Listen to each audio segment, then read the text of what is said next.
good to go. Okay. Pursuant to the Open Public Meetings Act, notice of 2022 meeting dates was published in the Easton Express Times and the Hunterdon Democrat on February 17th, 2022, and posted on the bulletin board at Borough Hall. Action may now be taken. Please join me for the flag salute. Jesus to the flag of the United States of America, and to the republic for which it stands, one nation, under God, indivisible, with liberty and justice for all. Roll call. Barry. Here. Graham. Here. Hughes. Here. Schwartz. Here. Silvestri. Here. Strange. Here. And Lee. Here. Okay, motion to dispense with the reading of the April 14th, 2022 regular minutes. Move. Second. Roll call. Graham. Yes. Hughes. Yes.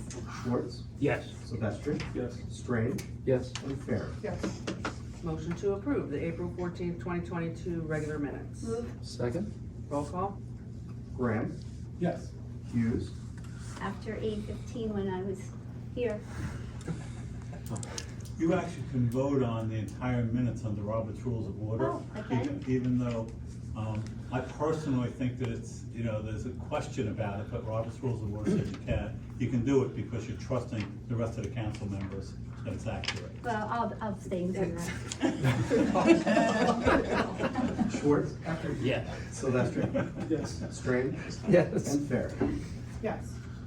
Motion to approve the April 14th, 2022 executive minutes. Move. Second. Roll call. Graham. Yes. Hughes. Yes. Schwartz. Yes. Silvestri. Yes. Strange. Yes. And Fair. Yes. Okay, on to our visitor. We have Diana Ramos, who was kind enough to join us for a brief period of time with the Green Team to present Diversity on Boards poll results.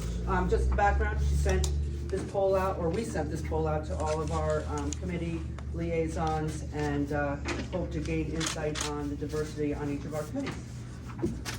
You're up.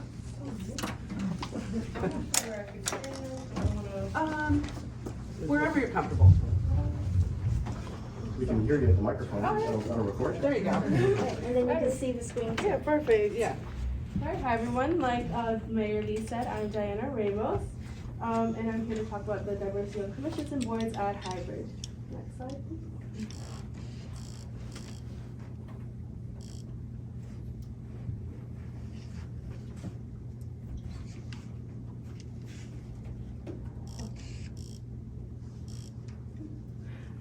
Oh, we'll work with what we have. So yeah, just a little bit of background. I am currently a senior at Montclair State, and I was partnered to work with Pia and Eric, who are currently not here. I was partnered with them through the Sustainable Public Initiative Program at Montclair State, and they work with Sustainable New Jersey, and the action that we were working on was diversity and equity. Sorry, I have a little technical difficulty. It's not progressing as quickly as It should. happens.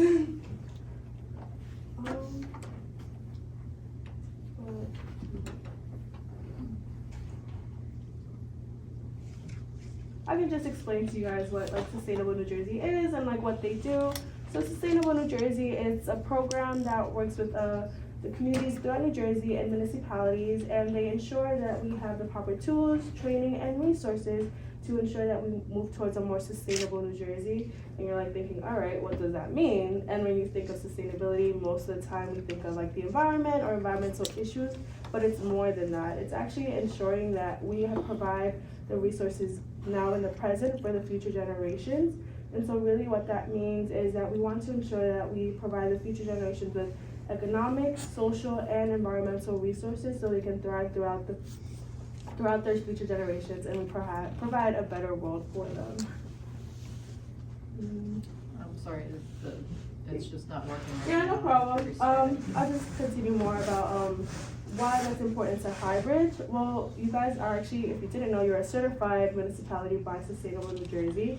And when you are certified, there's a list of actions that you have to go through in order to have certification points. And like I said, the action that we're looking at is diversity and equity, specifically diversities on commissions and boards. And so what that action does it works with enforcing that we have a representative boards and committees throughout the municipalities, and that they are inclusive and that they do reflect what the community is. And what that brings, really, it helps for innovative problem solving, and it ensures that we have social equity throughout the communities. Close, right? Yeah, we're getting close. Well, and let me add, if Yeah. you don't mind, Yeah, go ahead. that we are bronze certified, thanks to Lynn and many of our volunteers, and we've gotten $35,000 worth of grants At through least. Sustainable Jersey to plant trees and to improve the commons, and we're really excited to have a new action with Pia, who's taken lead of the green team. The green team is also, the creative team is a subset of the green team, and that's who is handling the Grounds for Art project, which I know people are pretty passionate about, we're very excited about.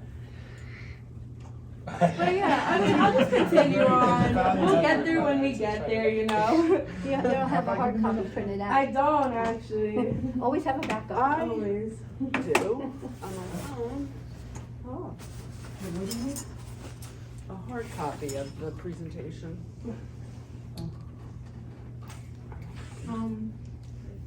Technology, what can you do? Yeah, no. So I always have a backup. Yeah, always. Oh. But I can continue on. Like Mayor Lee said, actually, we made up a survey with the help of the Green Team that consisted of 10 questions, and these 10 questions focused on gender, race, religion, education levels, age, and ethnicity, and really they were sent out to the 11 committees. One. I was actually thinking good. Yeah, so they were sent out to 11 committees, and I do want to emphasize that the committees, the survey wasn't like mandatory. Each question was optional for the members, so if they felt uncomfortable answering any question, they were more than happy to skip that question. But from our responses, we actually got a total of 29 responses from the committee, so it was more than half from what we did in the first round. And then something that I would like to point out, that like for future reference, we want to ensure that they're able to have the option of taking it in person, so we know that next time we can get more responses and more feedback on like, and have a better accurate representation of what Highbridge is. I actually have it on my laptop. I don't know if that would make it any better. Yeah? I have my laptop with me. Okay.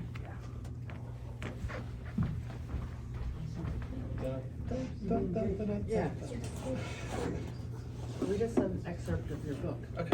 Mayor, It was so dark and maybe what we stormy could night. do is Suddenly move I- on to public comments while they try to fix the Okay. issue with the computer, and that way Takes the it'll give her pressure a better opportunity to give a Yeah, better okay. presentation. Let's do that. Okay. Yeah, okay, public comments, and we'll come back to Diana momentarily. It is the policy of the Borough Council that all public comments on an issue shall be limited to 3 minutes per person. Comments may be made on any subject pertaining to borough issues. Comments pertaining to public hearings should be saved for that section of the agenda. Each person may speak once during the public comment section. No debating between residents. Comments should be addressed to mayor and council at the public microphone.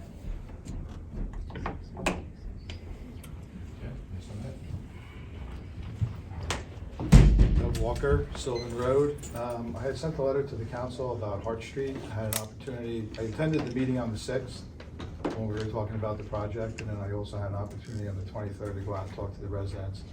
And it was, they're all unanimous that they think the sidewalk is gonna cause them a hardship for Wall Street parking as well as the storm water.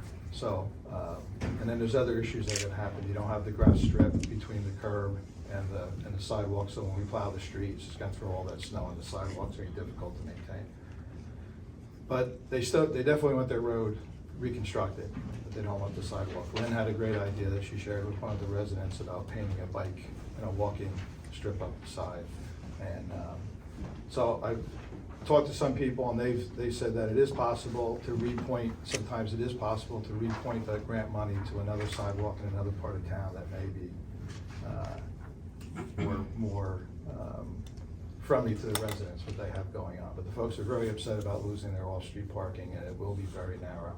So I just wanted to ask the council if they would look into that and maybe reconsider doing something else on Hart Street. Thank you. Hi, Jeannie Baker, 27 Church Street. As the Highbridge resident, I have to say I was, I don't know the right word, distressed, embarrassed, whatever. I'm talking about 2 town council meetings ago when the subject of salaries and wages came up.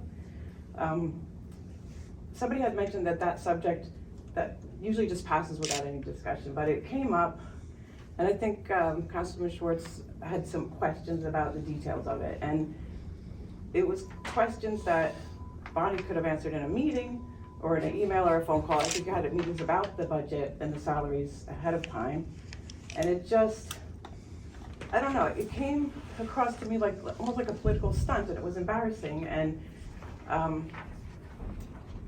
it was like the elephant in the room, right? The mayor is married to one of these DPW workers. So it was trying to throw out there that there's some impropriety going on without, I'm not even without saying it, but kind of like said, like, we need to really scrutinize this because something underhand is going on because there's a relationship between 2 employees. And the fact is that the mayor recuses herself from anything to do with the DPW, and she also has nothing to do with salaries. So it was just, and then people came up from the comments section and said, oh, thank you so much for being so transparent and for just kind of driving home that something wrong's going on and we're gonna find out what it is. It just stunk. And to me, like the town council, it's a tiny town and we all, I think, want what's best for the town. Everybody up here is on here because they want to improve the town.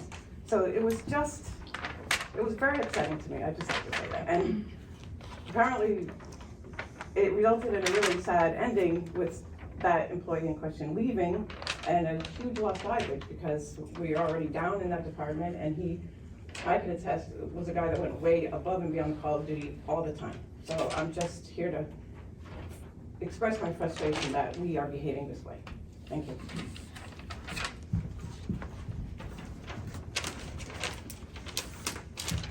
Sally Ward, Solitude Village, ditto on that.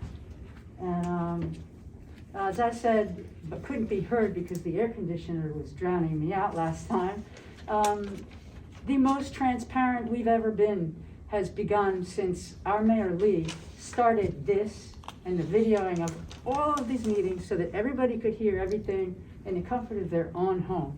And anybody, all the people, including Alan Schwartz, Stephen Strange, Steve Silvestri, Mark Desire, Doug Walker, all those people who have said things that insinuate there's any lack of transparency, shame on you.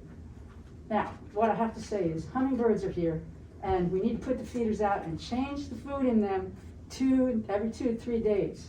And I want you to know that when I saw in tonight's agenda, it included resignation letter of Rick Roll, the DPW Works Director, I was sad. What an awful loss for this borough. Before Rick was in charge of public works, it wasn't uncommon during heavy snowstorms for some Solitude Village residents, like me, coming home from work to have to leave their cars at the bottom of the mountain and hike up home on snowy, icy roads because they hadn't yet been plowed or salted. Since Rick took the helm, that hasn't happened, not once. Thank you, Rick. Thank you for actually caring about us and sacrificing your own comfort for ours, time and time again. So, look, I have to write my statements because I can't always remember everything I want to say, so forgive me for that. So, thanks for encouraging, Rick, thanks so much for encouraging your team to work hard together for us all, like any healthy family does when there's a job to be done. I will miss seeing your kind smile when I drive through town. And I expect that when Rick is no longer here as DPW head honcho, his guys, his team, his family will probably go through a time of mourning, of sadness for the loss of one of their own. So let's all cut them a break while they go through that, okay?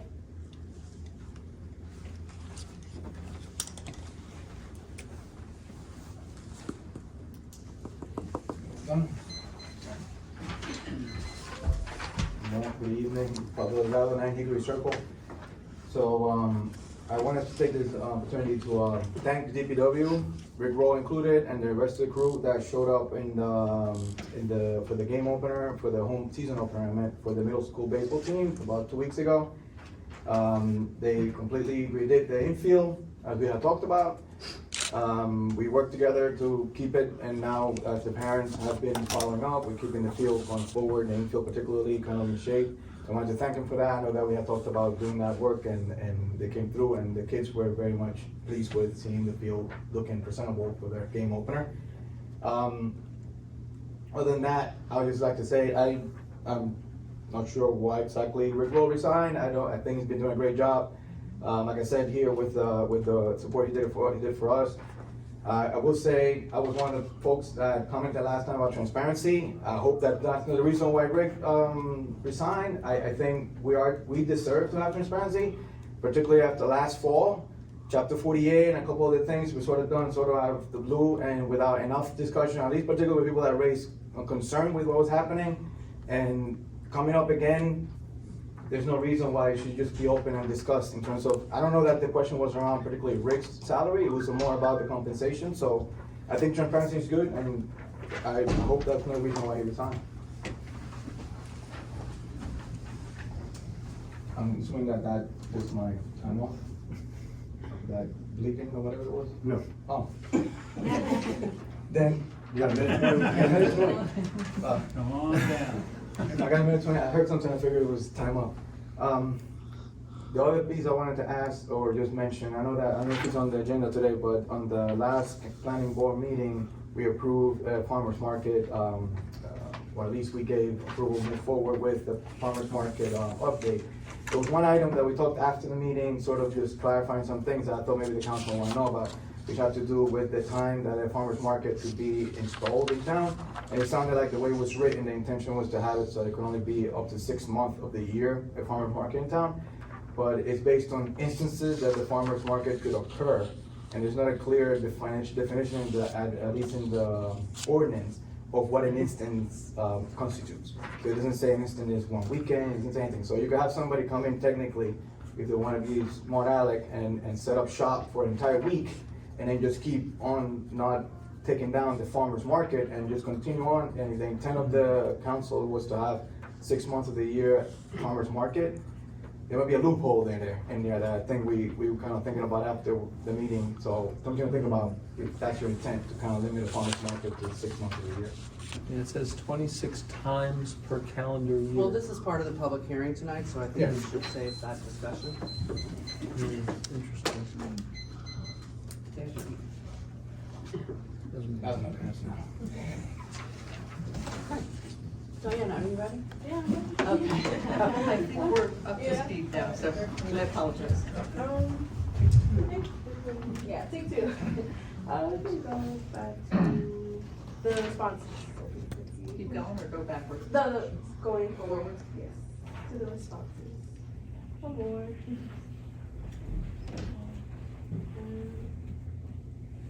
Oh. Back one? Oh, no, you're good, this is the one. Okay. But if you, I added animation, so you gotta double click sometimes. Yes, so I was talking about the responses, and from what you can see, those are the committees that did participate in the responses, and we got a total of 29 responses. And like I mentioned a bit earlier, we want to add, like, if we were to do this again in the future, we would like to add for in-person options, so more people can come out and participate from the committees and really give us a better idea of what we can work on. Next slide, please. So now we are actually going to be comparing the data from what we found. So this first graph right here reflects the overall ethnicities that are in the Highbridge town. And as you can see, in the next graph, we see the survey results of what we found as well. And so really what you see is that majority of the Highbridge population does not identify as a Hispanic or Latino community. And one more note, to explain to you guys what ethnicity means, it really is when you refer to identifying someone through their culture or a language they speak or any cultural traditions that they have. And similarly to the survey results, we also see that majority of those who are part of the committees do not identify as Hispanic or Latino. And next we take a look at race. The first graph is like of the overall Highbridge population, and then we see that majority of the population from Highbridge identify as white or Caucasian. And then we see our survey results, which gives us the same thing, you know, majority of committee members do identify as white or Caucasian.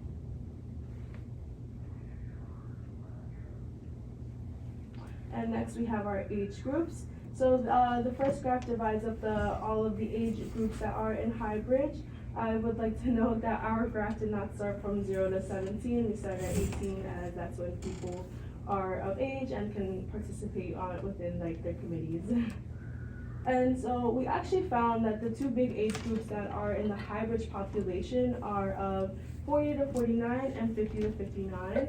And when you compare that to the survey results, we see that more people of the 50 to 59 age group participate more within the committees. And then following, you have the 60 and plus age group and the 30 to 39 age group. And we're looking at education levels.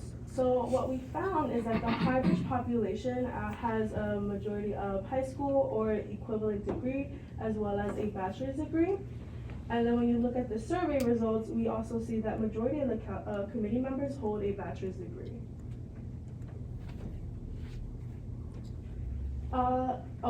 Gender. So we saw that there was like an equal amount of both female and male within the Highbridge community. And then when looking at the survey results, we see that there is it's around the same, just maybe more females within the committee's members. We did include non-binary as an option for those who identify as non-binary, and we found that there was a small, like around 3% of people who do identify as non-binary. We also included religion in our survey, and what we found is that Highbridge has, well, this is like from a while ago, but what we were able to find is that majority of people identify as Catholic or of no particular religion as well. And from the survey results, we saw that there are people who identify as Christian, Protestant, Baptist, and Lutheran, as well as Catholic. And we're looking at the relationship status now. We found that the Highbridge population, there is a majority of people who are married, as well as a majority of people who are single. And we can see that the majority of married people on the committee boards are married. And our last category is a parental status. So I want to clarify some things about this last part. So for the green team and for Pia and Eric and I, we believe that we needed to define what a dependent meant. A dependent doesn't necessarily mean a child. It can really be of any one age who depends on someone else to be taken care of. And we thought it was important really to highlight that. And because of the way that we worded that, it was a bit difficult to find data of like the overall dependence that we have within Highbridge. But we used what we could, and we found that like majority of the Highbridge population have no dependents, or if they do, they're either children or they're either over the age of 60. And then when comparing that to the survey results from the committees, we found that the two biggest groups that stuck out were those with no dependents or with dependents who were children. And so now we will go into our findings and like what were the groups that we wanted to focus on and to bring more representation onto the committees and boards. So the first group, we found 4 groups. The 4 groups were of the age of 18 to 29, 40 to 49, and singles and the Latinx community. So our reasoning behind looking for these groups, well, we felt that the 40 to 49 age group and the singles had a very high population within the town of Highbridge, but there was low representation of them. And then for the 18 to 29 age group and the Latinx community, we felt that although there are a small portion, they still need to be represented and they still need to be heard. And moving on to our suggestions, I just want to emphasize this to the council that these are just suggestions to you guys. You can use or modify them if you do choose to implement these suggestions. But like I said, they are just suggestions. And so the first age group that we want to focus on is the 18 to 29 age group. And we believe that the best way to engage with them and ensure that they are participating more within committees and boards is through social media. I myself identify with this age group and do use social media to connect with my own town. I utilize Twitter to be informed about what my town does and the events happening. And so a way that we can go about assessing this is sending out a survey to residents, asking what platforms do you use to be informed, what platforms do you think are more accessible to you. And then from there, we can pick what app is best for social media for Highbridge. And even having someone from this age group, like a local high school student or even someone from the local community college, help run the social media page of Highbridge. Next, we were looking at the 40 to 49 age group. And for this age group, we really think that communicating via email would be the best way to do that. So something that we just overall noticed, not with just Highbridge, but like with any town, is really communication. Communication is very important to having between the residents and the town, and we think that sending out monthly community newsletters via email would really help inform residents about what's going on and how they can participate within their own town. And then for attracting more singles, we really thought that having a volunteer would be the best way, not only to bring in more volunteers, but also for people to help, come and meet other people, especially now since even though we're still in the middle with everything with COVID going on, we can still somewhat work with this new normalcy that we have going on, and just think that interacting with other people will help us to not only more volunteers, like I said, but also just have other people interacting with others. And the way to go about this, really, the Green Team thought the best way would be sending, again, another survey, asking residents, how are you informed? If you have any obstacles that are preventing you from participating, and if you do wish to participate within the town of Highbridge. That way it gives us an idea of people who really do want to help and want to volunteer. And the last group that we're looking at is the Latinx community, and any other group that we list out during these findings. We really just think for the Latinx community, it's important to have any flyers or anything about volunteer events or town events happening. We think that it's important that they also be translated in Spanish for the speaking Spanish community in the town of Highbridge, just so they're aware and they know of what's going on. And lastly, I would like to give a shout out to Mayor Lee for the last suggestion, which was about having a designated, board with diversity and inclusivity. Board would be very helpful to really ensure that there is diversity on commissions and boards in Highbridge. Thank you.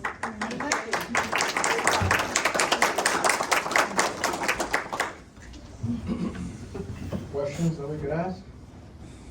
Particularly about this point right here, Latinx community involvement. I would just point out, at EDC, which I saw note 0 responses in here, had a Latinx leading that group for about 5 years. And actually has another one that's joined recently. We were recruiting at the time. There's also Latinx representation of women who actually has planned and hosted the Salsa Night event in town for the last 5 years as well. Who's no longer a part of the committee because the committee was decommissioned and the Salsa Night event has been pushed aside. Just pointing out that it's good suggestion. We have plenty of Latinx people in town that want to be involved, but there's political reasons why they're not involved. Okay. So I just want to point Thank that you, out. Diana. And just Thank lay you, it out Pablo. so This that is not for this attracting kind of people comment. to participate is all well and good, so long as we don't let the politics then get in the way. Right, when they're right involved. back at you. Thank you, Diana. I just want to say that, again, the survey, we sent that out to all committees, and no people had the option of taking the survey or not. Right. So it really, the never got it. survey itself isn't an accurate representation of the overall town and of the overall committees. This is just, what we were able to collect from the people that did answer. So thank you for that. Yeah, thank you. Good job.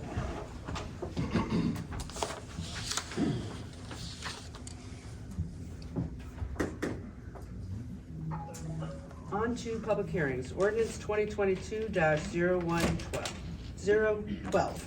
Capital Improvements Firehouse. Motion to open the public hearing. Move? Second. Roll call. Graham, Yes. Hughes, Yes. Schwartz, Yes. Silvestri, Yes. Strange, Yes. and Ferry. Yes. Steve, I guess this is you, right? Yeah, I mean, it's pretty self-explanatory. The sidewalk and retaining wall out here needs some work, and this is gonna have it fixed up so it doesn't fall down. I mean, it's pretty straightforward. Public comments? Motion to close the public hearing. Move? Second. Roll call. Graham, Yes. Hughes, Yes. Schwartz, Yes. Silvestri, Yes. Strange, Yes. and Ferry. Yes. Motion to adopt ordinance 2022-012. Move? Second. Roll call. Graham, Yes. Hughes, Yes. Schwartz, Yes. Silvestri, Yes. Strange, Yes. and Ferry. Yes. Ordinance 2022-013, capital improvements preliminary engineering. Motion to open the public hearing. Move? Second. Roll call. Graham, Yes. Hughes, Yes. Schwartz, Yes. Silvestri, Yes. Strange, Yes. and Ferry. Yes. Steve, you wanna take this? Sure, this is an ordinance to keep our engineering company surveying and keeping apprised of our roads. They do this frequently throughout the year. And that's pretty much it. Any public comments? Walker, is this for specific roads or No, this it's is not. for a road, like a road survey? Correct. Updating the road survey? Correct. I do. Now, question, do we need to stand up or we do those from here? Do we still have a list of roads that need repair and is there a ranking order and prioritization that we know of? There is a list. I'm not sure if it's on the website or not. I believe it still is. So it's on the website, but those conditions change each year. So that's where the survey is coming from. So Steve, this is mainly to revisit the survey again of the roads and then Correct. come up with plans? It's really preliminary engineering for any projects that aren't already covered under a capital project. So it could include that or any other things that don't have money appropriated for it already. Okay.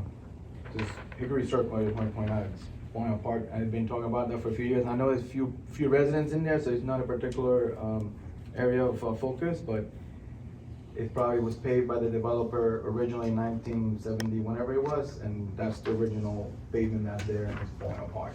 But again, I know there's other roads in town, we've had that problem systemically, but just wondering how that all gets. Just keep in mind, our road survey also includes the water mains, so we're not only looking at repaving the roads, but looking at how old the water mains are underneath before we do the road improvement, so. This one, that fortunately, changes the categorization. everyone that lives in that street is on well water and septic system, so there will be no water main or water sewer issues to worry about in that one. You guys will have to fight the people up here in Nassau. Oh, yeah, I'm sure there's plenty of people that have to fight, but. For the arm wrestling match. Do I have to talk in here again? Yeah. Okay. I just want to say that I saw that signs are going up for the River Road fix, thank God. So that's a beautiful thing. Even though very few people live on it, a lot of people use that road, going between here and to Cokesbury and the other towns, including sometimes I've seen semis on that truck, semi-trucks on that road. So anyway, thanks a lot for that, and I know we've already got money on it, thank you. And nobody should fight about anything when it comes to fixing stuff. That's just superfluous and stupid, in my personal opinion, which is loud sometimes, but important. Stop fighting. Okay, motion to close the public hearing for ordinance 2022-013. Move? Second. Roll call. Graham, Yes. Hughes, Yes. Schwartz, Yes. Silvestri, Yes. Strange, Yes. and Ferry. Yes. Motion to adopt ordinance 2022-013. Move? Second. Roll call. Graham, Yes. Hughes, Yes. Schwartz, Yes. Silvestri, Yes. Strange, Yes. and Ferry. Yes. Ordinance 2022-014, 014, multi-use trailer. Motion to open the public hearing. Move. Second.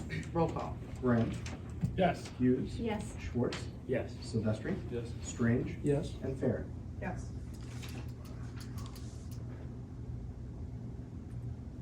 Just a piece of equipment to carry your mowers and, Carolyn. piece of equipment that need to be Oh. carried, towed. Okay. Any public comment? Motion to close public hearing, ordinance 2022-014. Move. Second. Roll call. Graham, Yes. Hughes, Yes. Schwartz, Yes. Silvestri, Yes. Strange, Yes. and Fair. Yes.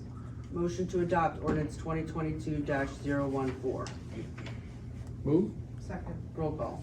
Graham, Yes. Hughes, Yes. Schwartz, Yes. Silvestri, Yes. Strange, Yes. and Fair. Yes. Ordinance 2022-015, purchase water meters. Motion to open the public hearing. Move. Second.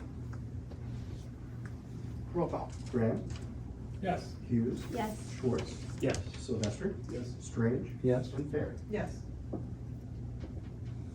Steve Silvestri, is this still you? This is still me. All right, so the water meter change-out program is moving smoothly. Rick would probably tell you it could go a little faster, but as of now, we have 640 meters changed out of the 1,492 in town. So we just need more meters to keep the program moving forward. How many does this get, just out of curiosity? I'm sorry? I was just curious how many this gets, how many more this is, just Just curious, huh? If you don't have it, that's not. Yeah, I don't have it offhand, Steve. Depends on the sizes we get, because there are some that are more costly, the larger sizes, so depends on which ones we're gonna So order. for different buildings. And the price is ridiculously going up from June, so it's time to get them now while they're still cheaper. That makes sense. Any public comment? Motion to close the public hearing for ordinance 2022-015. Move. Second. Roll call. Graham, Yes. Hughes, Yes. Schwartz, Yes. Silvestri, Yes. Strange, Yes. and Fair. Yes. Motion to adopt ordinance 2022-015. Move. Second. Roll call. Graham, Yes. Hughes, Yes. Schwartz, Yes. Silvestri, Yes. Strange, Yes. and Fair. Yes. Diana, I just want to say, you don't have to stick around for this meeting. All right, thank you. Your part is- Feel free to go. But thank you very much for coming. Ordinance 2022-016, solid waste natural recycling center. Motion to open the public hearing. Move. Second. Roll call. Graham, Yes. Hughes, Yes. Schwartz, Yes. Silvestri, Yes. Strange, Yes. and Fair. Yes. This will include the survey for that property and some other inspections that need to be done to move forward with phase one. Okay. Any public comment? I have a public question. Is this gonna involve possibly, hopefully, leaf composting? Someday. Okay. Maybe not in your lifetime. Yeah, someday. Motion to close the public hearing for ordinance 2022-016. Move. Second. Roll call. Graham, Yes. Hughes, Yes. Schwartz, Yes. Silvestri, Yes. Strange, Yes. and Fair. Yes. Motion to adopt ordinance 2022-016. Move. Second. Roll call. Graham, Yes. Hughes, Yes. Schwartz, Yes. Silvestri, Yes. Strange, Yes. and Fair. Yes. Ordinance 2022-019, amend chapter 145 farmers markets. Motion to open the public hearing. Move. Second. Roll call. Graham, Yes. Hughes, Yes. Schwartz, Yes. Silvestri, Yes. Strange, Yes. and Fair. Yes. Okay, so I'll just take this real quick. So we had a meeting with the HBBA president and vice president to discuss farmers markets and some language changes that should take place with our land use code. We had Steve Ferkser on the line, our attorney there, and Darlene Green, the planner, and we just came up with some language that was more specific for farmers markets, that they're temporary. You know, they're an accessory use now as opposed to a Conditional or something. something like that, yes. So, this is gonna allow farmers markets basically officially in town, which we didn't really officially have on the books before, even though we had farmers markets, believe it or not. But now we have an organization that really wants to do something specific, possibly every weekend during the spring and fall.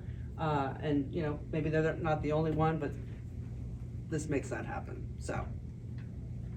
26 weeks, if anyone wants to address that, it wasn't arbitrary, it was Yeah. kind of a, you Well- know, every weekend of the season, basically. I guess the planning board is right, it doesn't specify how long those times are, but I would imagine we could address that in the future if it becomes an issue, couldn't we, in terms of? I mean, I don't know how many farmers markets are at night. Right, So well, I I don't know know, that I'm it's- just saying, if someone were trying to set up for 2 weeks at a time and say 26 2-week period, well, then we could say, we could be more specific later. You always could amend it. If we needed to. Clarify that, I absolutely. mean, it's not like we're stuck with this forever. If someone tries to use it, we can amend it. Yes. And we are going to remove the big draft watermark from the, Oh, yeah, that's, the draft, yeah. Oh, that's just, We can do that. an eraser. How are these gonna be, who determines who gets the dates? It seems like we have two business owners that are curious of these dates. Are we gonna rely on them to figure it out, or? Well, I think this could be on you could have them all the same day. I think it could be on anybody's property, am I right, or? Specific to the DB zone. Yeah, Well, I know, but I mean, within the downtown business zone, it's not that it's on our, like, in the commons or something, it's just that, like, one could happen at this business, the other business could do on the same day if they want. Is that correct? I mean, I would imagine so. okay, so it's not that there's a schedule and they have to pick a date, it's, each person would be able to do 26, I guess, or each business or something, each I imagine property. you'd have to have the property owner's consent. Well, okay, yeah. But, I mean, does that answer what you were saying? I think so, yes. Oh, okay. Thank you. any other public comment? Okay, motion to close public hearing ordinance 2022-019. Move? Second. Roll call. Graham, Yes. Hughes, Yes. Schwartz, yes. Silvestri, Yes. Strange, Yes. and Fair. Yes. Motion to adopt ordinance 2022-019. Move? Second. Roll call. Graham, Yes. Hughes, Yes. Schwartz, Yes. Silvestri, Yes. Strange, Yes. and Fair. Yes. Okay, no discussion items, ordinance Excuse me, introduction. Mayor. I'd like to move that we have I move that we. Amend the agenda to include a discussion item. Amend the agenda to include a discussion item. Is that, Yes. is that what you- Why would you not ask for something to be added to the agenda ahead of the meeting? I'm doing it now, and I am perfectly within my rights to do so. Absolutely. Seems odd. I move that we add a discussion item.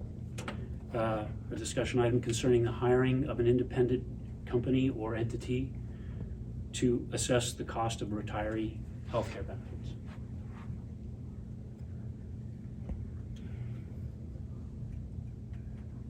Okay. Second? Any discussion on the motion? I think we left this off last week. I thought we were gonna start pursuing that anyway as part of our discussion last week in executive session. We shouldn't discuss executive session in open meeting.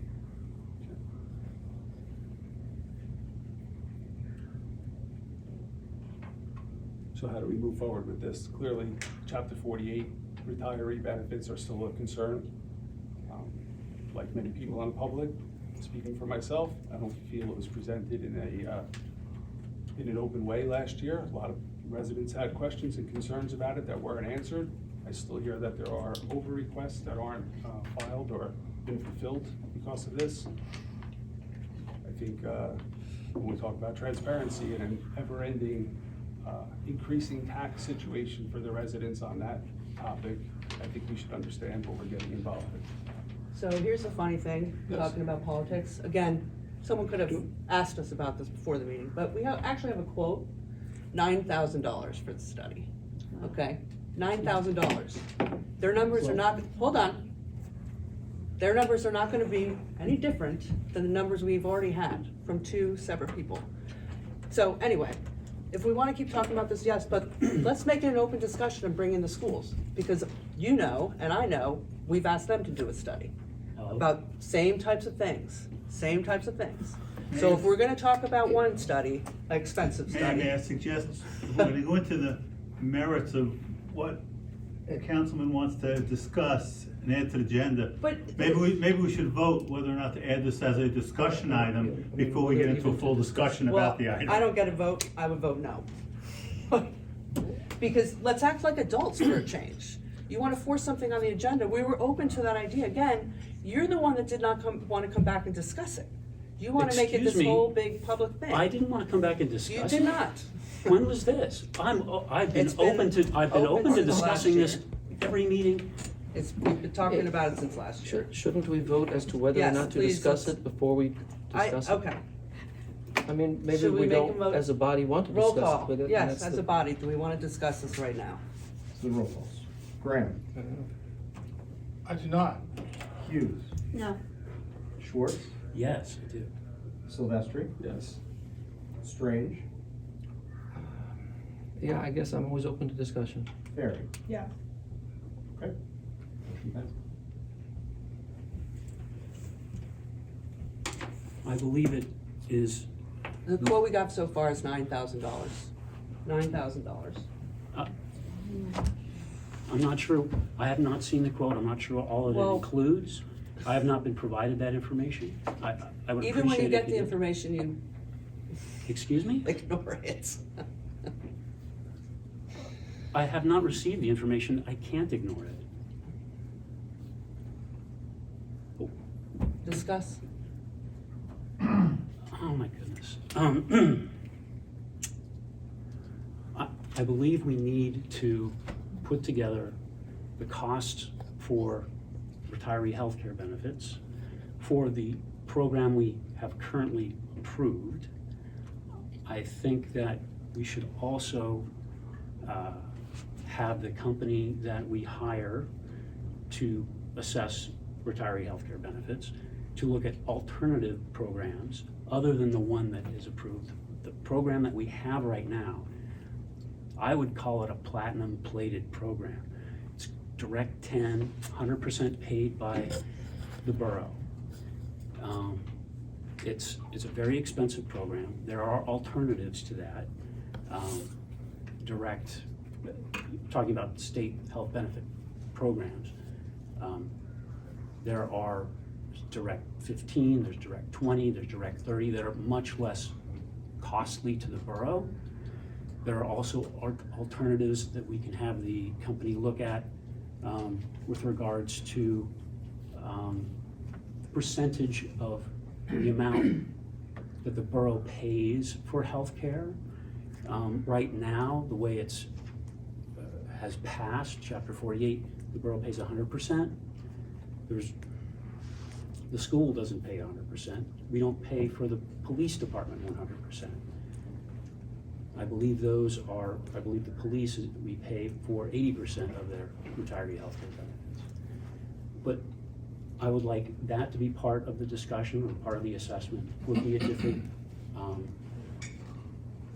manners or different scenarios of paying for potential healthcare benefits, different programs, different percentages. And on top of that, I think we need to take a look at the program where we have now includes whatever, I believe it's whatever program the retiree or chooses to, from the state health benefits listing of insurance policies. If we could potentially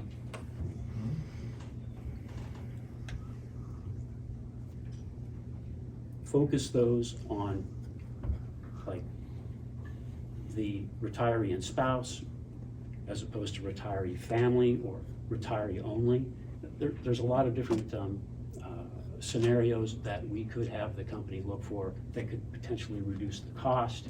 It does change the benefit, but it is a change in potential costs. There's lots of different scenarios, and it doesn't have to be the platinum scenario that we have provided.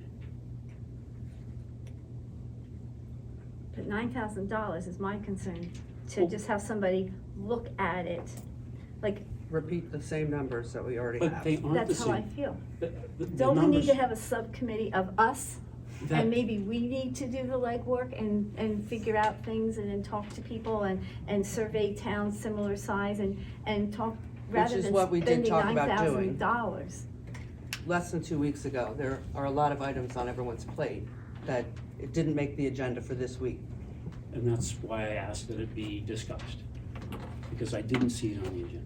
But But you any couldn't one ask of that us can ahead of put the it on meeting? too. We gotta try to get in the habit of getting it on before, so we don't add on the night of.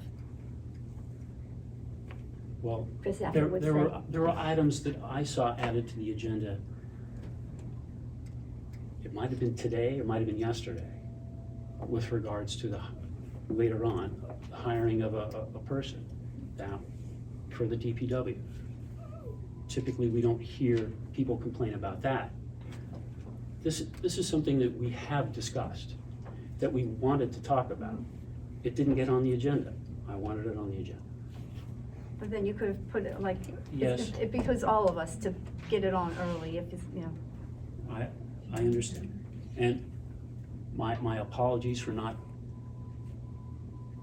emailing Bonnie earlier, Adam earlier to get it on the agenda. This is not meant to be a political stunt. It is meant to discuss the issue. And potentially have someone hired to look at the issue. Now, I don't believe that if we hire someone, we'll get the exact same numbers we had before.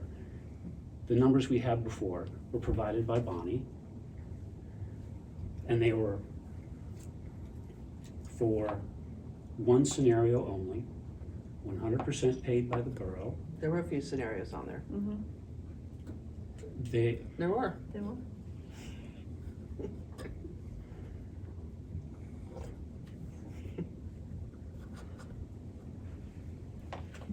They were predominantly one scenario.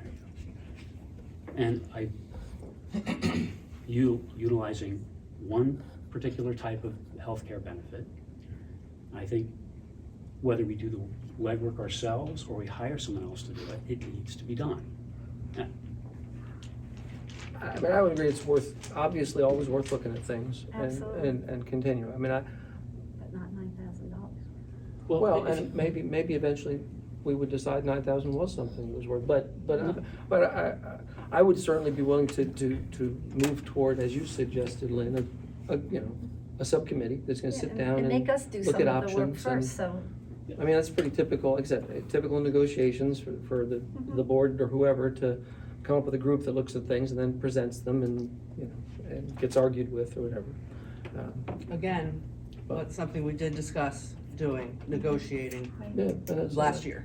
But some people did not want to come back to the table and discuss. I think if you're referring to me, that is absolutely incorrect. Okay. Well, then let's form a committee and get some people on it and get moving on this. There you go. I agree with that absolutely. And we'll make this the first step and see if we can come up with. I'll give that a some conclu- thought, and a we'll- conclu- we'll form a conclusion to subcommittee. this on our own, and if we can't, then we'll move forward. Make a note, Adam. We'll form a subcommittee. I request that I be part of the subcommittee so I can have some input on it and not have a political stunt supposedly. Well, I'll have to consider honest that. with you. I'll let you know. I appreciate that.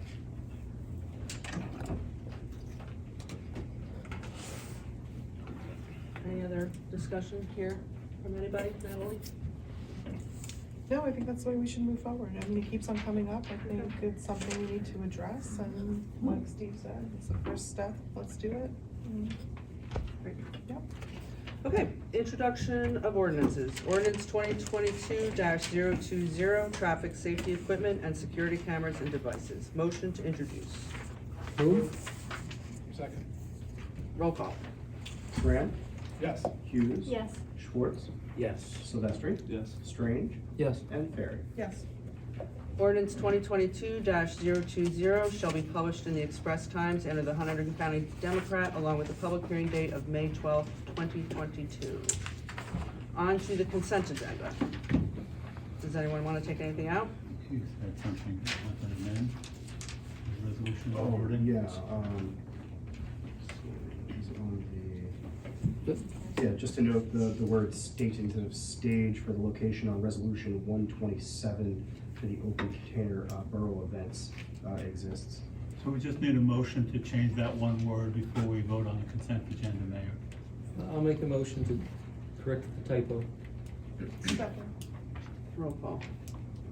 Graham, Yes. Hughes. Yes. Schwartz, Yes. Silvestri. Yes. Strange Yes. and Ferry. Yes. Thank you. Okay, motion to adopt consent agenda resolutions 120 through 128. Move? Second. Roll call. Graham, Yes. Hughes, Yes. Schwartz, Yes. Silvestri. Yes. Strange Yes. and Ferry. Yes. Okay, council committee reports. Chris Graham, you're up. Right. The first committee is the golf committee. We had a meeting on April 18th. We swore in 3 new members, Mike Exley, Paul Lapani, and Kevin Thompson. They were all there. I was able to do that for them. We are on pace to have a great year. Last year it was a fantastic post-pandemic year, but this year is on par with that as well. I went with Jay for a tour of the golf course. So it took about 2 hours, and he was pointing out all of the things they want to work on, things that they've done. It was really wonderful, and good. I see a few people that were there. That was great. The most important thing that's worked is the sewage grinder pump replacement. He's waiting on bids, but there is movement that has to be done, and he understands that. And he also has some porta-johns there. That way, when the project finally begins, there will be no interruption of play. Obviously, that was something that I brought I was like, well, we have to close the golf course, and he absolutely said no, so that was exciting. There's also some guardrail replacement around hole 18 and 16. I worked around with a contractor who's optimistic this project is doable this year. So that's very exciting as well. They did lose a few days because of weather, so revenue was down slightly, but their expenses were also down, so that's exciting. There is a full slate of events already booked. I counted at least 10 from now to October. There's going to be more added. One of them is the Sekula International, which has been doing it for 20 years. That was on the 27th of June.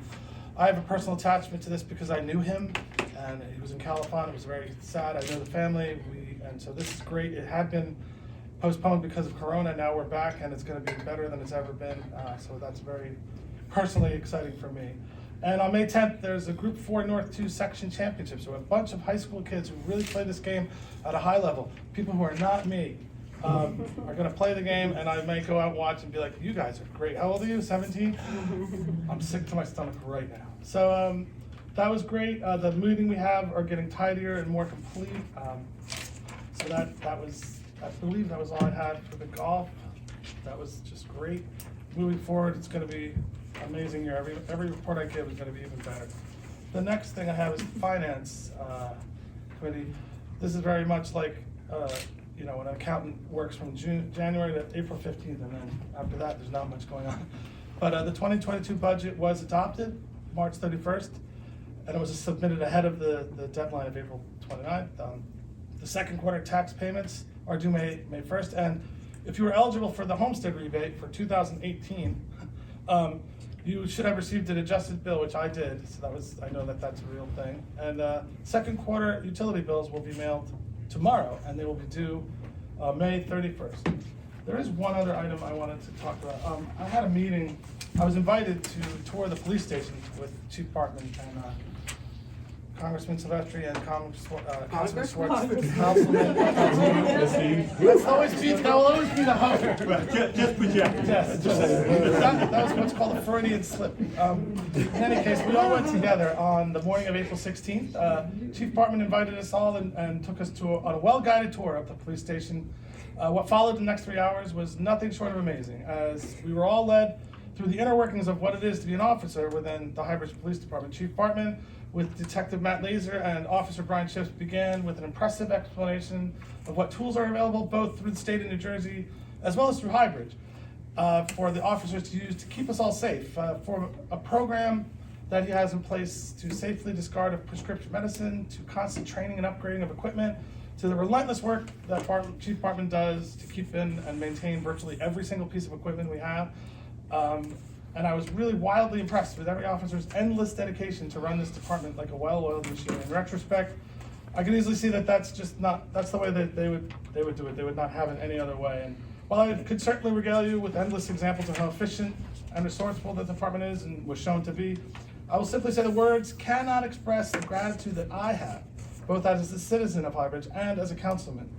Through an impressive array of technology, coupled with seamlessly never-ending training and education and intellect, both of themselves and of our surrounding community, I could say without a doubt that this borough is very secure, my friends. Chief Bartman is an innovator who is eternally vigilant, and I truly fail to do justice to the level of energy that Chief Bartman brings to both Highbridge in general and that police force. In closing, I cannot express properly my appreciation I personally have for the work these men do.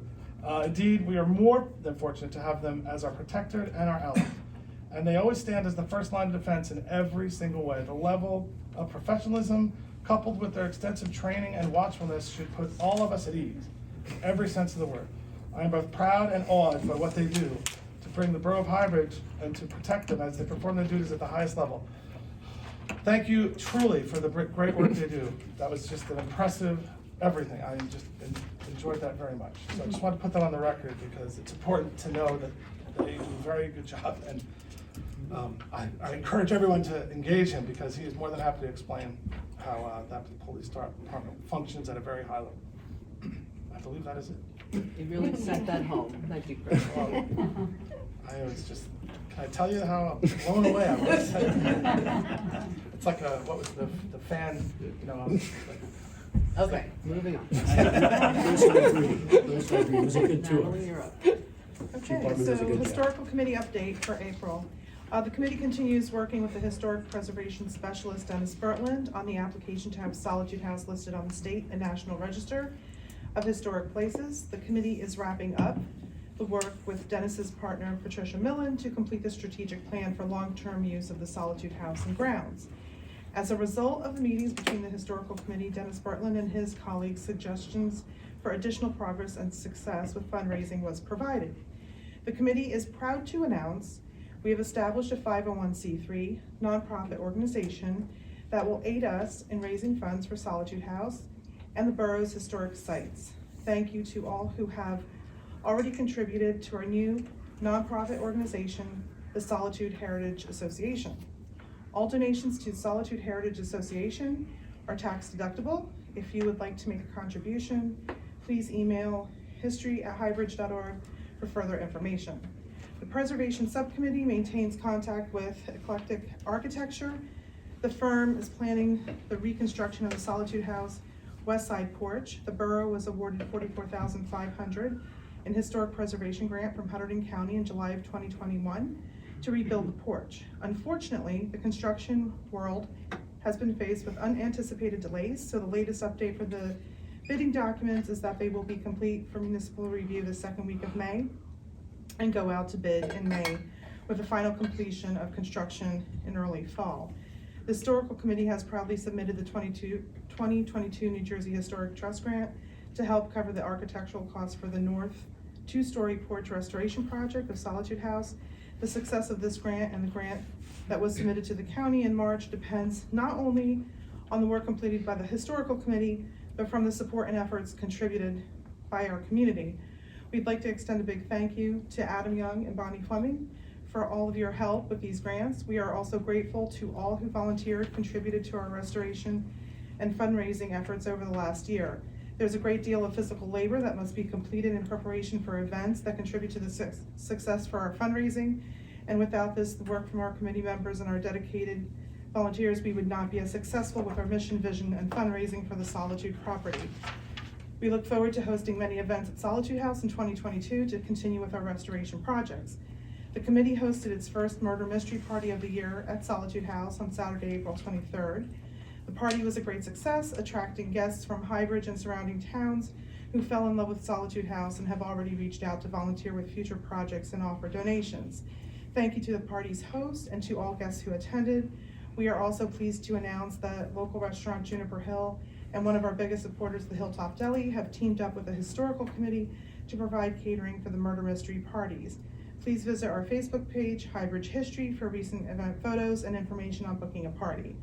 The committee's new retail items designed to aid with our fundraising efforts continue on sale on the borough website and in our retail store Taylor's Trade, located inside Solitude House or through emailing us directly. Items include newly designed t-shirts in various colors and styles, I Cook in Solitude aprons, Solitude House hand-painted slates, and our new Solitude House picture booklet that shows the renovations of the first floor at Solitude and the history of the house and Taylor Wharton. We are continuing to liquidate our last year's items, so check out our Facebook for sale pricing or email us at history@highbridge.org. All proceeds go directly to the renovations of the Solitude property.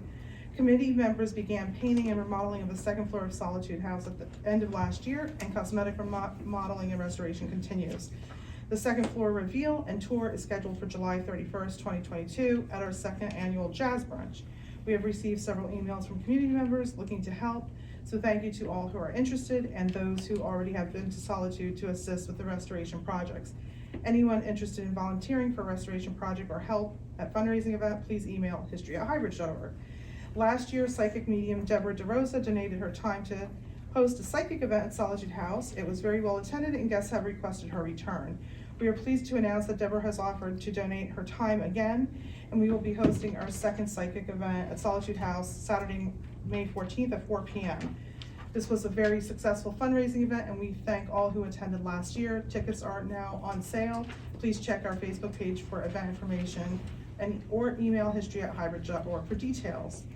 We are proud to announce that the Solitude House first floor and exterior grounds are now available for event rentals. If you would like to host an event at Solitude property, please email history@highbridge.org for further details. You can also find our information on our Facebook page, Highbridge History, and brochures are available at Borough Hall, Hilltop Deli, Polka Dot Cafe, and here. So the committee will continue to host the Tisco Open Market, which began last year. These markets will be held on this last Saturday of each month from May through November, and our first market will be on May 28th at the Tisco grounds, located behind the Huskies ball field. Event dates will be posted on our Facebook page and borough website. The market will be open from 9 to 2. Spaces are open for vendors, $25 per space, and payment accepted on the borough website. This spring has given us weather that has allowed for garden and property work to be completed at the Solitude property and at Springside Farms. Committee members and volunteers cleaned and cleared brush and debris at the Solitude property on the east lawn, around the annex building, and by the stream behind the annex. The 3-bay garage and the annex have been cleared and are being prepared for use. Committee members and very dedicated volunteers also cleared the debris from the collapsed porch on the Springside farmhouse.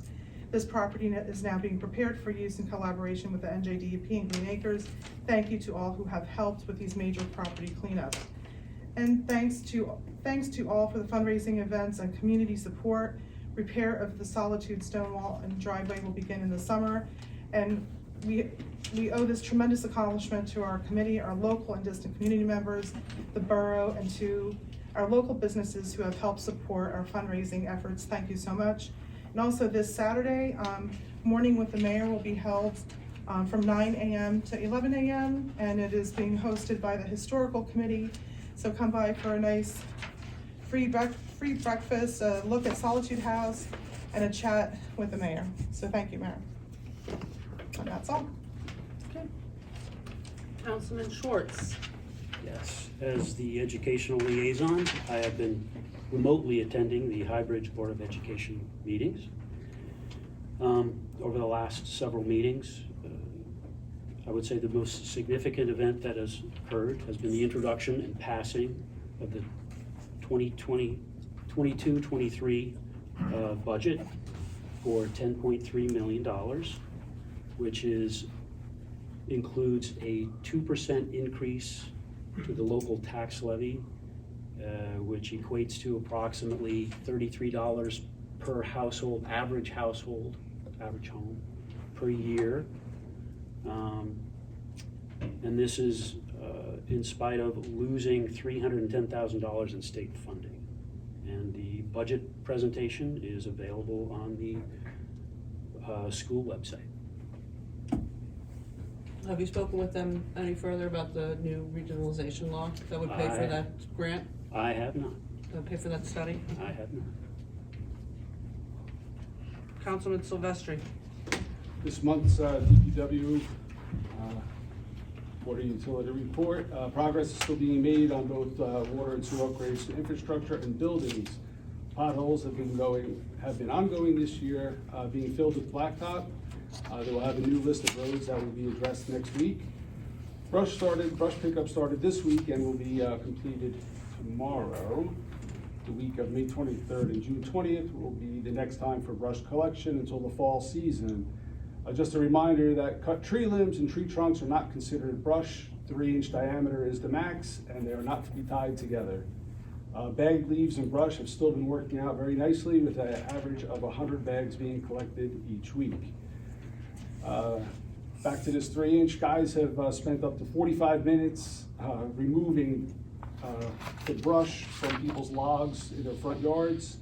That's a lot of wasted time where the guys can be running around the borough and actually picking up the brush. So if we can keep your logs out of the brush and separated, have your contractor who took your tree down take those logs away, that would be great. Commons is open 2 Saturdays a month until November. This type of brush can be dropped off there between 9 and 1. That's the small brush. As Pablo was mentioning earlier, the DPW did an excellent job delivering 25 tons of infield mix to the baseball fields. Both the softball and hardball fields still need some new mix. The new bases are in, just finding time to install them. And the baseball fields looked amazing for that home opener, by the way. That was, and the kids were pretty surprised too when they rolled up on that field and saw what had taken place. So kudos to the DPW and all that volunteered down there. That was great. Water meters.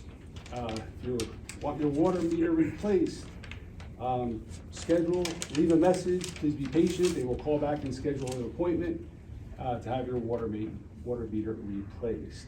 The River Road project is slated to start very soon. Signage is already up, so start planning your alternate routes to get around that portion of River Road. Vehicle maintenance will be starting up with oil changes and regular scheduled maintenance.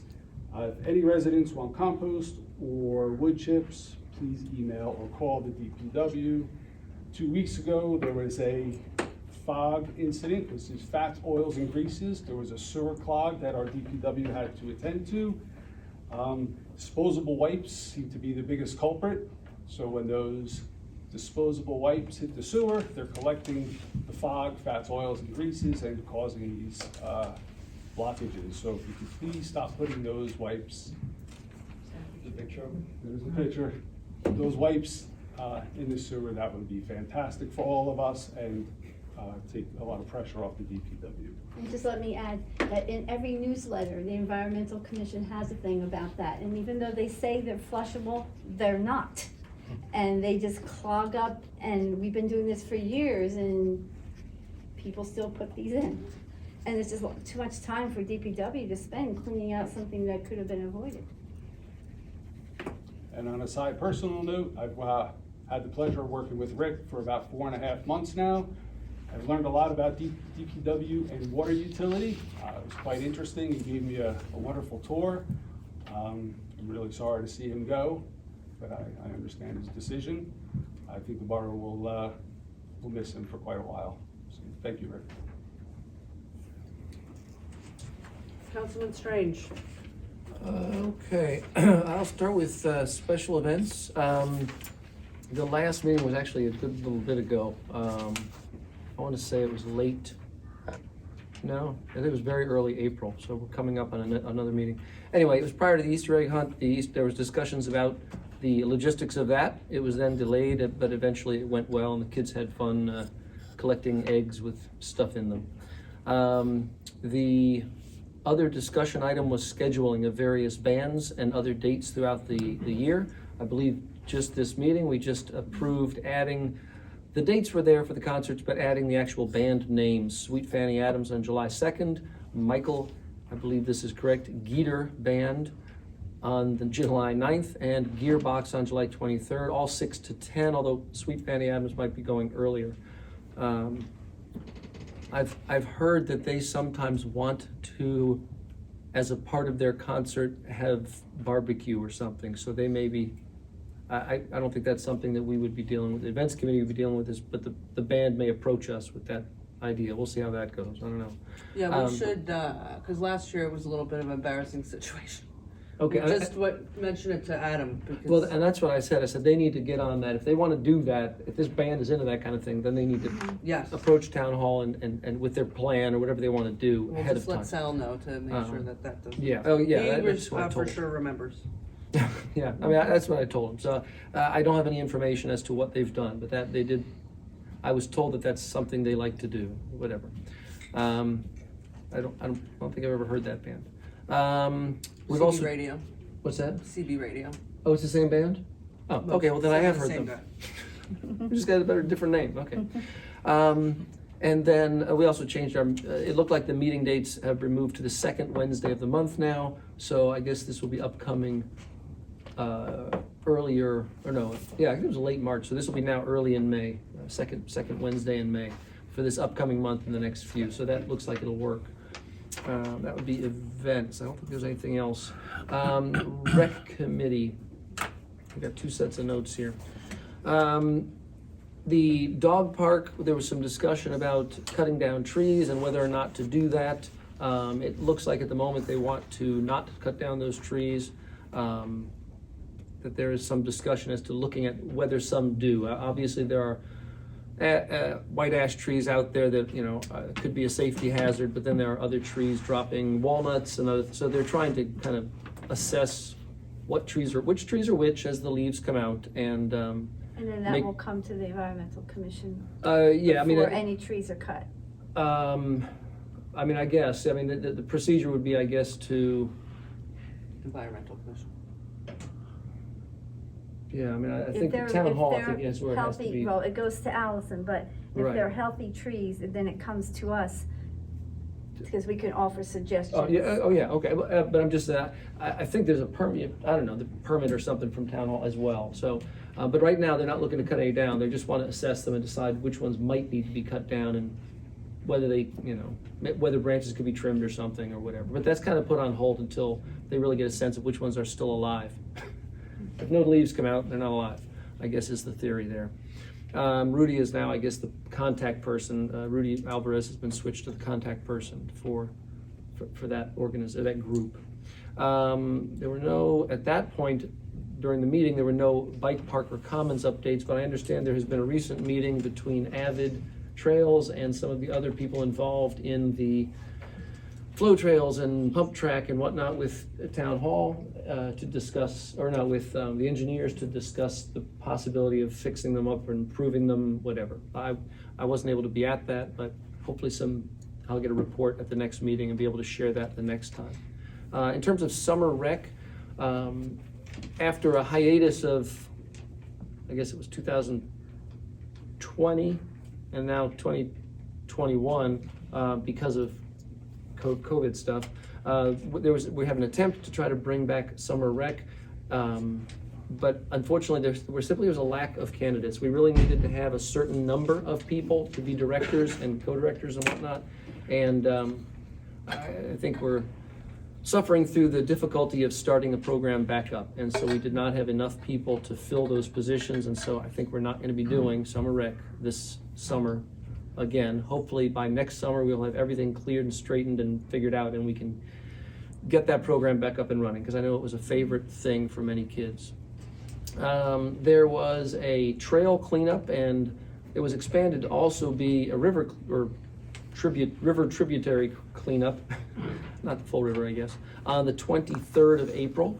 Work was done on the Nassau Trailhead up here, where they cleared mulch that had begun to, well, it turned into mud basically. They just kind of moved it to the side to get down to the harder earth underneath it, and smoothed it out. There were some, divots that had formed over the winter, just kind of sprucing up that area and picking up garbage as well. And then at the same time, some of those people went and Mia Baldwin had suggested maybe some of those people's hands would be useful for dealing with tires and other things in the tributary to the South Branch that follows Wilson Avenue down towards Solitude property. So I believe they also pulled some things out of there and did a little bit of cleanup. There's a Highbridge historic tree hike, also organized by Mia Baldwin. We're glad to have her on the committee. For May 14th, she's looking at the moment. We're looking at, the group also is looking at the possibility of a bike maintenance stand. Now, this is not something that I was familiar with, but for those who are like me and are not familiar with it, the idea is that you put a post, basically, or a solid thing at the head of a trail with strong cables bolted to it or something that have tools at the end of each cable. Kind of the basic tools you might need to maintain your bike or if you get to the trail and your wheel falls off or something. I would imagine adjustable wrench, Torx wrenches, things like that. And to have it there so that people who get there have access to some tools they might have forgotten at home. The idea would be that it was put there, the post is strong, the cables are strong, and the tools are not super expensive. If someone does somehow manage to get one off, you can replace it. So they're seeking a possible grant to maybe be able to put in one of those somewhere near the beginning of the Columbia Trail, since we are the beginning, the nicer end of the trail. I've been to the other end, it's not quite as nice as ours. Anyway, the rec committee is also looking into the idea of possibly acquiring trail counters, which could be moved trail to trail to monitor traffic on those trails at various times. There's been no purchase of those. They've looked into a few different systems. They're working on I believe there's a bike rodeo, which was, I believe, happened 2 days ago, unless something happened at the last minute. And there's another one on May 3rd, and it basically is at the elementary school and teaches the kids about safety and how to ride a bike, wearing helmets, a little tiny bit about keeping your bike safe and what you should wear, elbow pads, and wear shoes when you ride a bike and those sorts of things. How to signal, I guess, for the older kids if you're making a turn. And I believe Marty's Reliable Cycle, who's attempting to open up in the original Orthocast building. They're hoping to have a bike shop of some sort there. They were going to be assisting with that as well as other events. There's been a discussion, there was a discussion about the trail opening and closing communications and making sure that those communications happen in a timely manner so that we don't have the sign saying the trails are closed when they're open or open when they're closed in either direction. There is this is not us, but there is a free fishing day in our state. I believe it's the first weekend in June. They felt like it'd be worth mentioning that as a recreation thing to point out to people. It is a day when you do not have to have a fishing license. Yeah, it's kind of a nice day to, it's been a long time since you've gone fishing and you want to go grab a cane pole and, your overalls and straw hat and some worms and go catch a sunfish, you can go do that, I guess, and take your kid or grandkid or whatever. I actually went and cut cane poles one year and a few kids showed up. Now I've got big long cane poles in my yard. But, okay, so there you go, that's recreation. In terms of, well, I'll start with fire. In March, there were 43 different incidents, 2 drills, 2 work details, 465.5 man hours they put in just in March. I'll be reporting on April, I guess, in May. He pointed out that the rivers were high and people should watch out for that as a safety thing. Now that the leaves have come out, as a whitewater paddler, I'm going to say, unfortunately, the rivers are going to be coming back down. Of course, that's better for everybody else, but so hopefully people will be safe. On to police here. Of course, Chris went and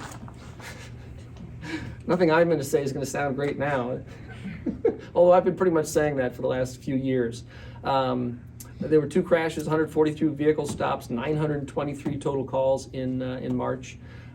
2 guys attended the LEAD conference. Of course, when we were in school, that was DARE, but it's a different program, so don't call it DARE, it's LEAD.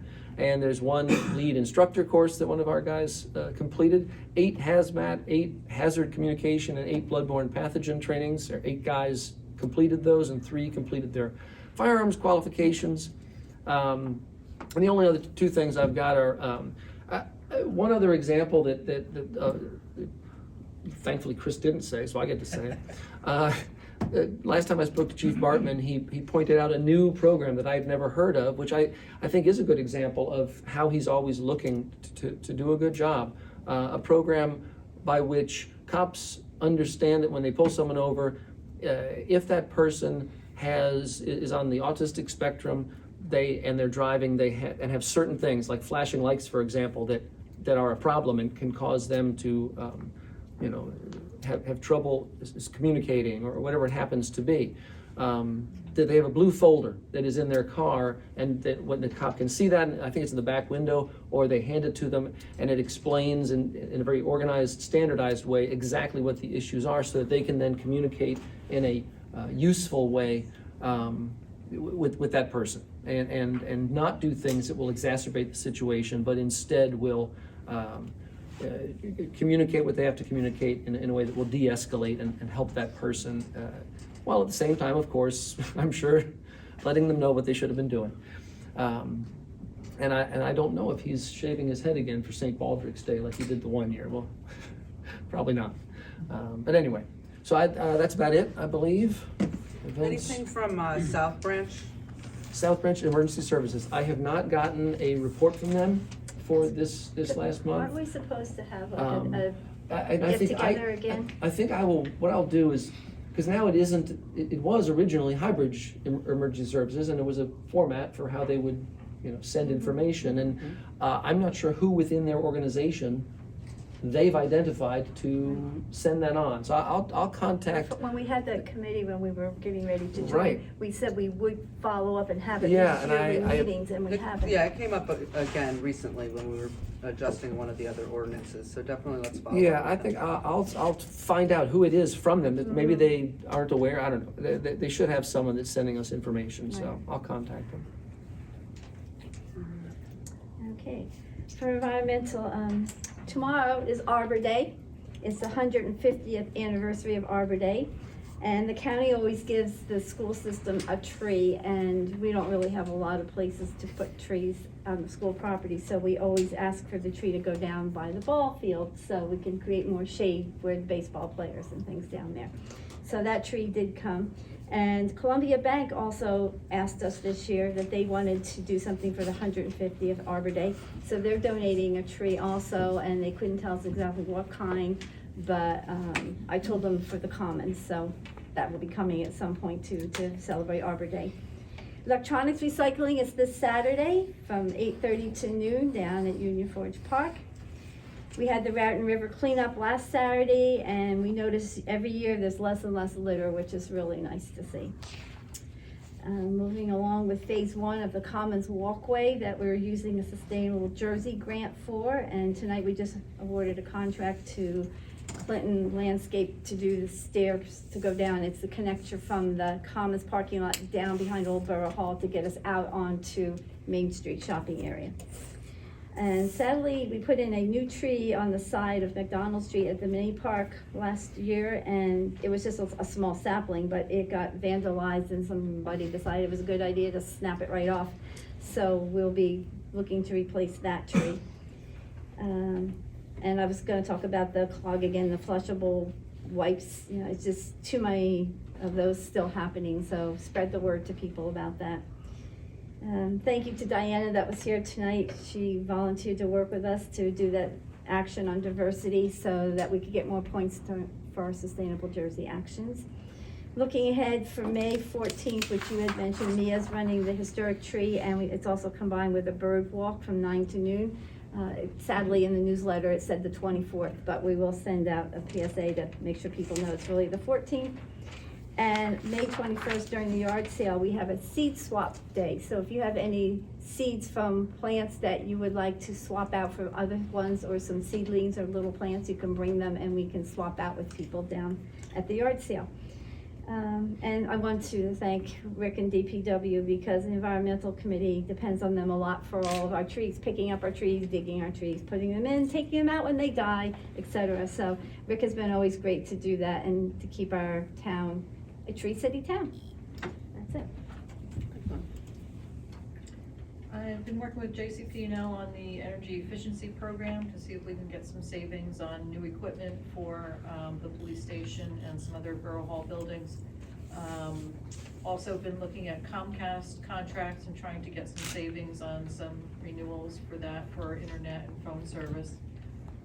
We have bids that are due for the water mains around the middle school on May 4th. And before we do the road paving after the water mains are completed, if you're interested in gas hookup, make sure you contact Elizabethtown to get that done. That's the roads surrounding the middle school. We conducted some interviews this week for DPW employee for a laborer's position, and we were able to hire one at this meeting.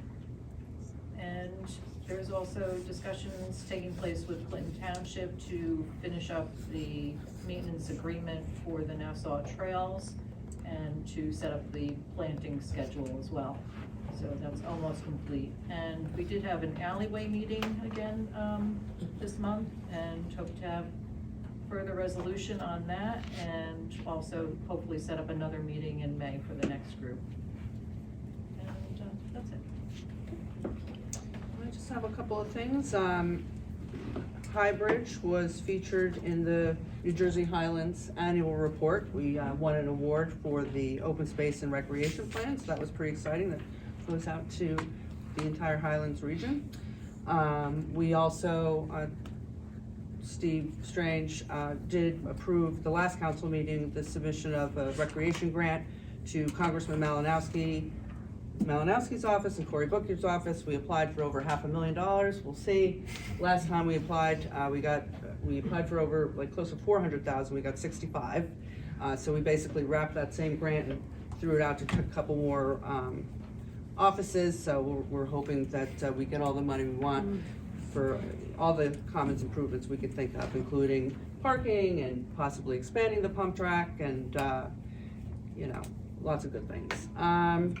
And then one exciting thing for me is that I was featured by Janice Kovich, is doing a show on RVN TV network called My Town. She features mayors from different towns. She just started, so there's only 5 or 6 of us. But I posted on our Facebook page. We're gonna put it on the website so people know it's out there. I talk about cannabis, I talk about council and social media, and it was a lot of fun, and I had fun doing it. And we did have the town hall for Safe Routes to School grant that we received a couple of years ago. It's a long time coming.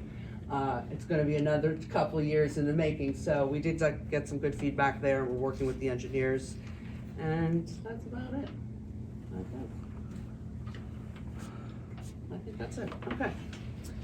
On to the second round of public oh yeah, and I'm gonna be at Salted House this Saturday. 9 to 11. Yeah. Second round of public comments, 1 minute per person.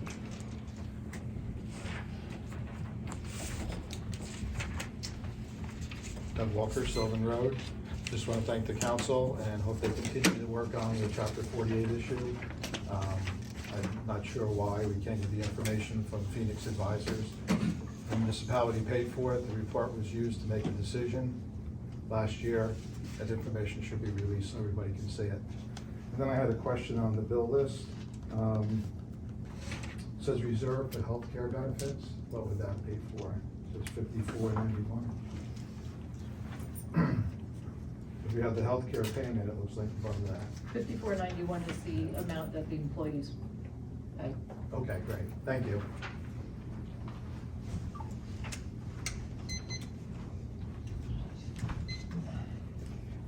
Hi, Lorraine Ferry, 71 Valley View Road.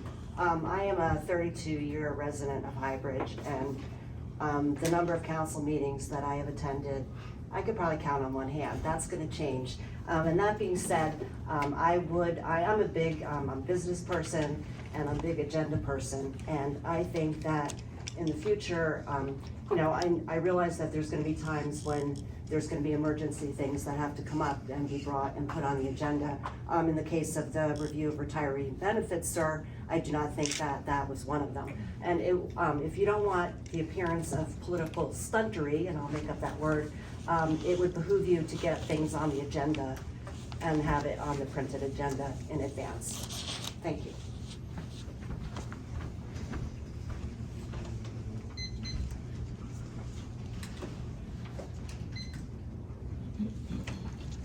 Jennifer Cusack, Overlook Drive.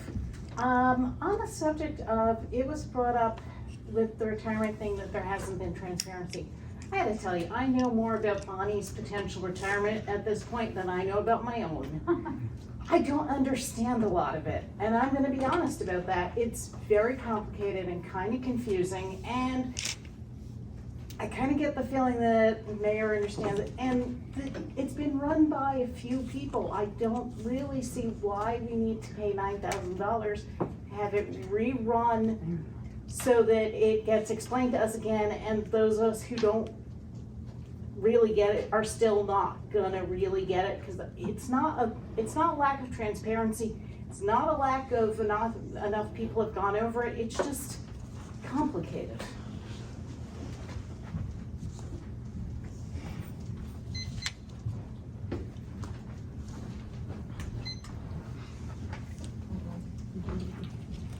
Vic Ferry, 5 Stillwell Road.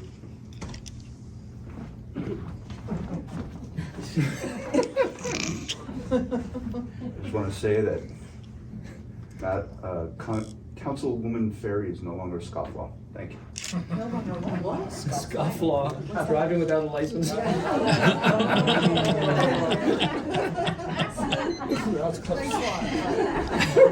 Strike that from the record, just in case official documents. I wanted to get that first parking spot, so we have to. It's a good thing Chief Bartman isn't here. Contest bag cannot be verified. I just have one brief ridiculous comment to make, but you make council meetings so much more fun. Oh. I hope you get reelected. Thank you. All right, I'm tired. My name's Christopher Graham, by the way. Sally Wood, Solitude.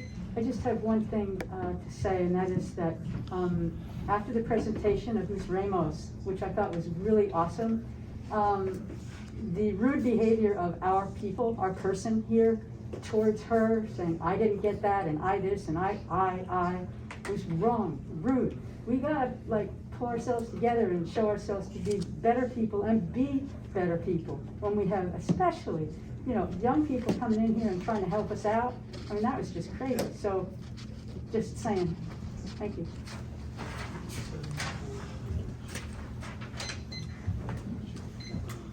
Paulo Delgado, 9 Hickory Circle. Just want to first thank the people that attended the For High Bridge event 2 weeks ago when we had a fundraiser for fixing the basketball courts in Union Forge. We raised about $800 to going towards the goal of raising $25,000 to hopefully get the court repaved and some of the basketball court and so forth fixed. So we got off to a good start. We're going to do more events throughout the year and hopefully get to a point where we could execute. On the other comments, just saying myself, I made a comment about Latinx issues because, and when I said political, I meant political little p. There's many of us have been committee members. We're still participating in other things in town, and we have been volunteers for years. Many of us have been pushed aside for political reasons, and I don't mean political as big P. I'm actually registered. I'm registered neither independent. I'm either a Democrat or Republican for these reasons. And I'm saying political reasons for people that know the back noise as to what that is. So nothing against Ms. Ramos. I was making a comment on the obvious. Just saying. Well, I'll just add for the public record that you were not asked to be on a committee again because of your rude behavior at council meetings in front of our invited guests. That's all. Thank you. Thank you, Mayor. You're just rude as everybody else. So just saying too.